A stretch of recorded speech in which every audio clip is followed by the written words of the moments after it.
Have you ever had difficulty performing everyday tasks, such as putting on your socks while balancing on one foot, for example? This used to be quite simple in your youth, didn't it? This is an excellent indicator of how your body is aging. Known as the elderly test, this basic act reveals weaknesses that can compromise your balance, your strength, and even your independence in the future. And the worst part, recent studies have shown that only 14% of people over 40 years old can maintain the stability to perform this task without swaying or needing support. The worst part is that many ignore this early warning, and by the time they realize it, they are already facing difficulty climbing stairs, squatting, or simply walking on uneven terrain without losing balance. This loss of strength and stability does not appear overnight. It gives subtle signs, a twinge in the lower back when picking something up from the ground, or a minor stumble that almost causes a fall. The good news is that even if you have noticed some of these signs, the body still responds positively to proper stimuli, strengthening muscles, and regaining mobility at any stage of life. In this video, you will see 6 not-so-popular but simple exercises that will guarantee you strength, balance, and will prolong your autonomy for a very long time. And no, they do not require sophisticated machines or that you go to a gym. But before we begin, please leave in the comments your name and the city from which you are watching. The first movement that deserves your attention is the unilateral Romanian deadlift. Although the name may seem intimidating, the execution is relatively simple and has an extraordinary impact on body stability. The main idea is to strengthen the back of the thigh, the glute, and the lower back while at the same time challenging your balance and promoting the independent coordination of both sides of the body. Many ignore this type of exercise because they believe that working one leg at a time does not produce such significant results, but that notion could not be more mistaken. When we perform a unilateral movement, we force our brain to activate stabilizing muscles that in a bilateral exercise might become lazy. This extra effort protects us against muscular imbalances, which are very common and can lead to back pain or even increase the risk of injuries in the future. In addition, the unilateral Romanian deadlift helps reinforce the connection between mind and body.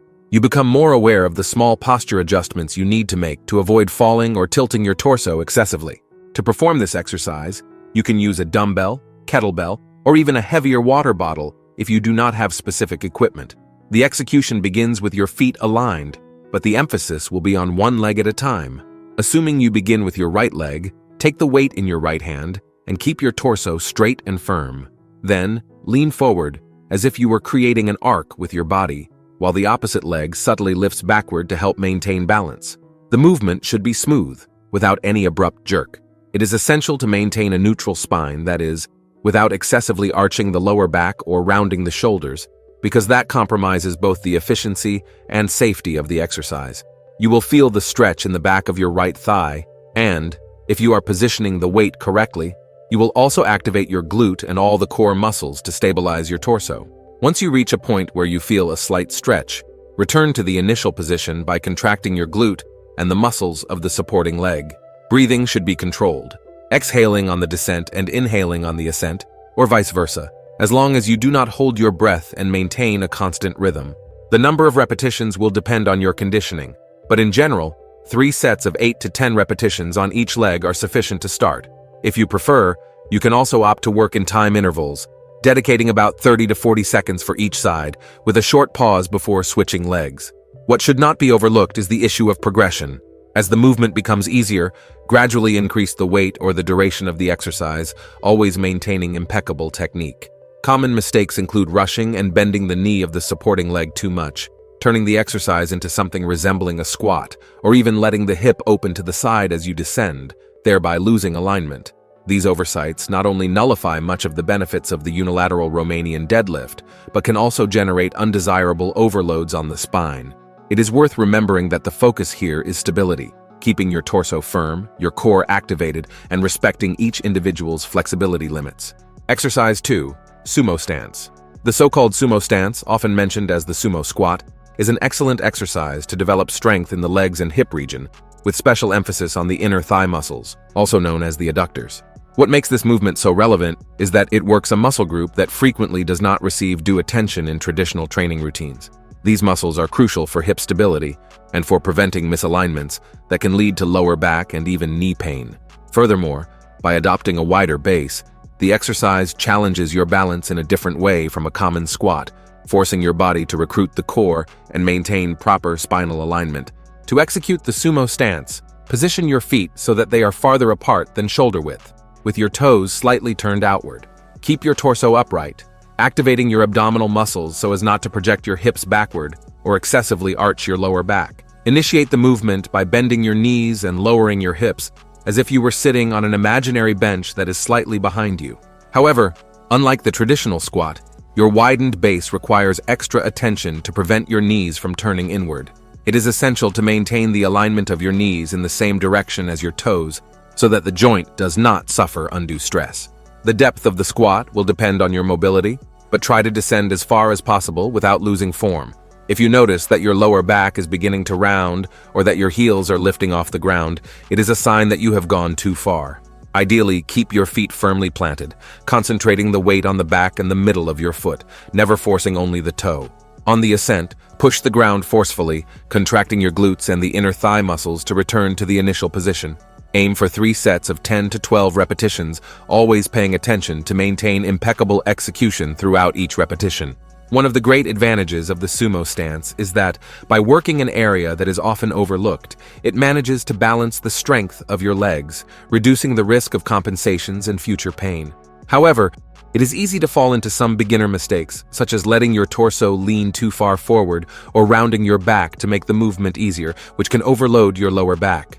Another point of attention is speed. If you perform everything too quickly, you will lose the control and stability that make this exercise so valuable. The secret is to maintain concentration throughout the descent and ascent, feeling the work in your adductors and glutes. Exercise 3. Superman. Popularly called Superman, this exercise focuses on strengthening the lower back, the glutes, and even part of the back and shoulder muscles in an isometric manner, helping to correct slouched postures and stabilize the spine. Much of the time we spend sitting or looking at screens, our torso is placed in positions that generate overload on the lower back and weaken the back muscles, a situation that intensifies as we age. The Superman counteracts this imbalance by requiring you to activate simultaneously the erector spinae, the glutes, and the scapular muscles, thereby promoting the fundamental alignment needed to maintain an upright posture. One of the great benefits of the Superman is its ability to increase body awareness, as you need to contract your core region so as not to overload only your back. Executing it is quite simple. Start by lying face down on a mat or padded surface. Keep your arms extended in front of your body, aligned with your shoulders, and your legs also extended. The movement consists of lifting your arms, torso, and legs at the same time, as if you were imitating the flight of the famous superhero. However, the idea is not to create an exaggerated curvature in your lower back, but rather to lift your body only a few centimeters off the ground, just enough to feel the work in the posterior chain. Avoid tensing your neck too much. Keep it in a neutral position, looking at the ground, to avoid cervical discomfort. Breathing is also very important. Inhale deeply before lifting your body and exhale slowly while holding the position at the top. Hold for about 2 to 3 seconds, and then return to the ground in a controlled manner. As for frequency, you can try 3 sets of 8 to 12 repetitions, or even count the time in isometry, maintaining the high position for 20 to 30 seconds. As the weeks go by, it is possible to progress by holding the position for longer or by adding small variations, such as spreading your arms and legs in an X during the lift. Even so, it is essential to respect your limit to avoid lower back pain. Common mistakes include lifting your head too much, excessively arching your spine, and letting your feet or arms hit the ground on the descent, which can cause undesirable minor impacts. Proper control is the key for this exercise to work safely. Before we continue to exercise 4, do not forget to subscribe to the channel, because in times when many spread rubbish on the internet for money, having constant access to correct science-based information is what will make you progress in the long term in the world of strength training. Exercise 4, squat with stretching. The so-called squat with stretching may sound like just a slight variation of the traditional squat, but it works in a special way to enhance flexibility and joint mobility, especially in the ankles and hips. The main idea is to combine strength work with an extension or stretching movement, making the exercise more complete and effective in preventing pain and movement limitations. This type of exercise is valuable for those who feel that their muscles are shortened and struggle to squat deeply, a problem that worsens over the years if not specifically addressed. The execution begins like a common squat, feet aligned at shoulder width, a neutral spine, and the weight distributed between the heel and the middle of the foot. Bend your knees while projecting your hips backward, as if you were sitting in an imaginary chair. However, upon reaching near your limit of descent, interlace your hands in front of your body or rest your elbows on the inside of your knees, gently opening your legs to intensify the stretch in the inner thighs and hips. Keep your chest open and try not to round your lower back. Ideally, maintain this low position for a few seconds, feeling the work in your glutes and core to sustain balance. After this brief period of stretching at the bottom of the movement, return to the initial position by contracting the muscles of your thighs and glutes. You can repeat this cycle of descending, holding the position for 2 to 3 seconds, and then rising in sets of 8 to 10 repetitions. If you prefer, one way to progress is to gradually increase the time spent in the squat, or even use a light dumbbell to intensify the effort. The key point here is not to sacrifice stability. Be careful that your knees do not collapse inward, which can generate excessive tension on the joints and negate part of the exercise's benefits. The main gains of this type of movement lie in the progressive improvement of joint range of motion and in strengthening the muscles that support your hips and lower back. This process translates into greater freedom to squat, lift objects from the ground, and perform sports movements without pain or limitations. However, it is common for some people to rush the descent or skip the stretching phase, turning the movement into a simple squat. There are also those who lean their torso too far forward, overloading the spine and losing the mobility stimulus that should be the focus. Therefore, the guidance is to control each phase of the exercise, ensuring a safe descent and a quality pause at the bottom so that the stretch is effective. Exercise 5. Calf raises. Calf raises are often underestimated in training programs, but they play a crucial role in strengthening the muscles of the lower legs, especially the gastrocnemius and the soleus, which support the ankles and directly affect our stability when walking or standing. By reinforcing this region, you decrease the propensity for twists and falls, as well as making basic activities like climbing stairs or leaning forward more efficient. Another point is circulation. It is no wonder that the calves are often called the heart of the legs, due to their role in pumping blood back to the heart against gravity, especially during movement, thereby helping to improve overall circulation. As you age, many people notice that they lose strength and range in plantar flexion, which reduces the ability to propel the body onto the toes. It is at this point that calf raises shine, as they restore and maintain this vital function for daily mobility.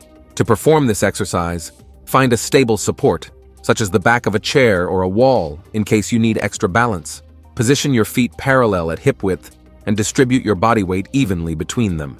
Then, raise your heels by pushing the ground with the front part of your feet until you feel your calves contracted. Hold for 1 second in this highest position before slowly returning to the initial position without dropping your heels onto the ground all at once. This controlled descent is essential to extract the maximum benefit from the exercise and to prevent impacts that could overload your tendons. 3 sets of 12 to 15 repetitions are usually effective for beginners.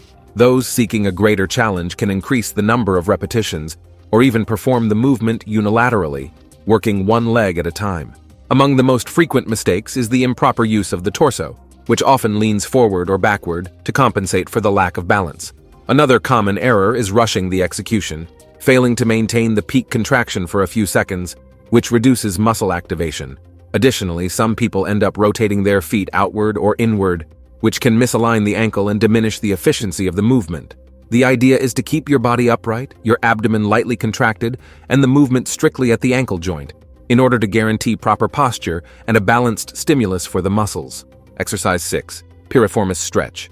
Finally, the piriformis stretch is another key exercise for those who wish to avoid hip and lower back pain, as this small muscle located deep in the glutes can be responsible for a lot of tension and even issues such as piriformis syndrome, in which the sciatic nerve is compressed, causing intense pain that radiates down the leg.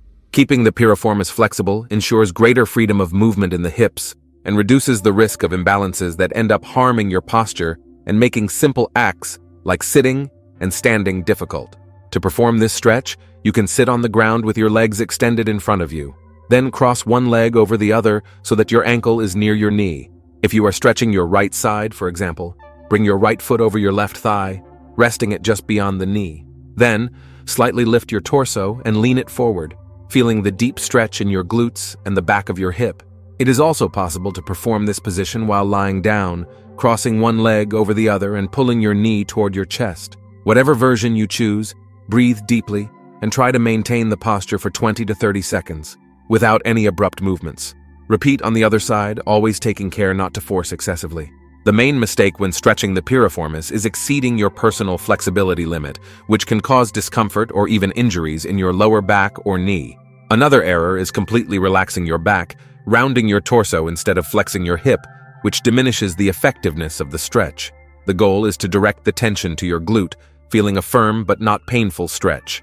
By giving proper attention to this muscle, you contribute to better pelvic alignment, reduce the chance of compressing the sciatic nerve, and gain greater ease for hip rotation movements. If you enjoyed this and want to progress even further in the world of strength training, do not forget to check out the video that is appearing right now on the screen, where we detail the 11 most common training mistakes that waste your daily effort. Thank you for watching up to this point, and may God bless you, my friend.